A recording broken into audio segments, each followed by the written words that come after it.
आज ही Doubtnut app download करें। Doubtnut पर होगा अब आपके सभी मैथ्स, केमिस्ट्री, फिजिक्स और बायोलॉजी डाउट्स का सफाया। बस अपने क्वेश्चन की फोटो खींचो, उसे क्रॉप करो और तुरंत वीडियो सोल्यूशन पाओ। Download now. तो ये हमारा नेक्स्ट क्वेश्चन है जेईई मेंस का। इसमें क्या है कि आपका ऑक्टाहेड्रल स्प्लिटिंग अरेंजमेंट क्या होगा अगर हम जो आपके z एक्सेस के पे दो लिगेंड्स हैं उनको रिमूव कर दें। ठीक है, तो अगर हम z एक्सेस आपका जो ऑक्टाहेड्रल होता है वो कैसे होता है, 4 लिगेंड्स होते हैं आपके स्क्वायर प्लेनर में और फिर उन दोनों के परपेंडिकुलर, उन चारों के परपेंडिकुलर 2 लिगेंड्स होते हैं z एक्सिस में।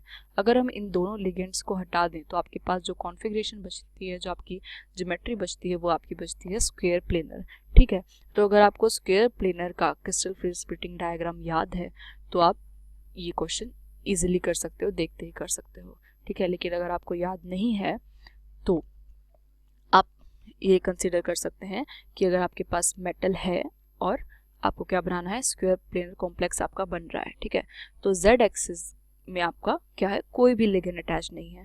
तो लिगेंड जब आपका मेटल की तरफ अप्रोच करेगा तो वो सिर्फ और सिर्फ x और y डायरेक्शन से अप्रोच करेगा, वो z डायरेक्शन से आपका अप्रोच नहीं करेगा। ठीक है, तो z से अगर अप्रोच नहीं करेगा तो आपका जो रिपल्शन होगा वो सिर्फ और सिर्फ किस तरफ से होगा, x और y की तरफ से होगा, जिसकी वजह से सिर्फ x और y के ऑर्बिटल्स जो हैं, जो d के ऑर्बिटल्स जो x और y डायरेक्शन में होते हैं, x और y प्लेन में होते हैं, सिर्फ वही क्या होंगे, डिस्टेबलाइज होंगे। बाकी z डायरेक्शन में जो d के ऑर्बिटल्स हैं वो दोनों क्या होंगे, स्टेबलाइज हो जाएंगे।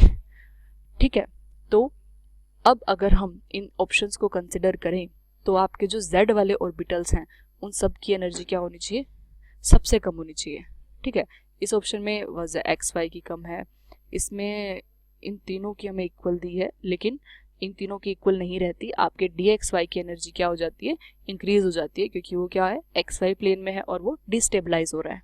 ठीक है, अब अगर ये वाला ऑप्शन हम देखें तो इसमें क्या है, आपकी एक्स वाई की एनर्जी सबसे ज़्यादा दे दी है, लेकिन ऐसा नहीं होता। क्यों? क्योंकि आपको पता है ऑक्टाहेड्रल की जो स्प्लिटिंग होती है वो कैसे होती है।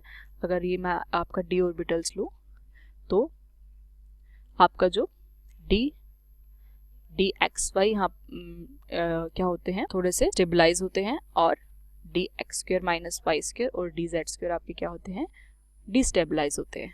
ठीक है, तो जब आप z वाला जो लिगेंड अगर आप हटा देते हो तो z वाला जो d ऑर्बिटल है वो क्या हो जाता है, स्टेबलाइज हो जाता है, तो उसकी एनर्जी डिक्रीज हो जाती है, और D X square minus Y square वाले की एनर्जी इंक्रीज हो जाती है। ये हो गया डी जेड स्क्वायर। ठीक है, तो ऐसे ही यहाँ पे होगा कि आपकी जो डी z कंटेनिंग है, मतलब आपका डी वाई जेड और डी जेड एक्स, इन दोनों की एनर्जी कम हो जाएगी, और जो आपका डी एक्स वाई है ये और ज़्यादा डिस्टेबलाइज हो जाएगा, इसकी एनर्जी इंक्रीज हो जाएगी। ठीक है, अब क्योंकि जो हमारा लिगेंड है वो z डायरेक्शन से अप्रोच कर ही नहीं रहा, तो फर्दर क्या होता है, आपके डी जेड स्क्वायर की एनर्जी और कम हो जाती है और आपके डी एक्स वाई की एनर्जी और इंक्रीज हो जाती है। ठीक है, तो आपके पास यहाँ पे कौन सा ऑर्बिटल आ जाता है, डी जेड स्क्वायर, और यहाँ पे आ जाता है आपका डी एक्स वाई। ठीक है, तो बेसिकली हमारा जो ऑर्डर होता है वो ये होता है, सबसे ज़्यादा एनर्जी होती है D X square minus Y square की, फिर डी एक्स वाई की, फिर डी जेड स्क्वायर की, फिर डी वाई जेड और डी जेड एक्स की एनर्जी क्या होती है, इक्वल होती है। तो बेसिकली ये ऑर्डर हमारा फॉलो हो रहा है आपके फर्स्ट ऑप्शन में, तो इसका आंसर होगा फर्स्ट। क्लास 6 से 12 से लेके नीट, IIT, जेईई मेंस और एडवांस के लेवल तक 10 मिलियन से ज्यादा स्टूडेंट्स का भरोसा। आज ही डाउनलोड करें डाउटनेट ऐप या व्हाट्सएप कीजिए अपने डाउट्स 8400 400 400 पर।